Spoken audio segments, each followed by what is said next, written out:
Friends, today we will talk about how to fix or how to solve the problem of not opening on the application of CapCut. We go to settings like this.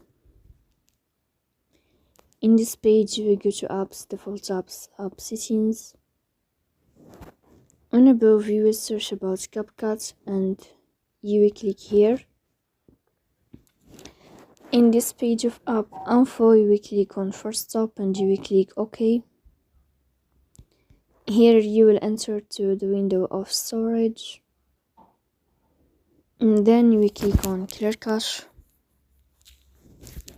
In the end you can turn off your Wi-Fi and you can turn on your Wi-Fi again to fix that problem. So please don't forget to support us by like and subscribe. See you next time.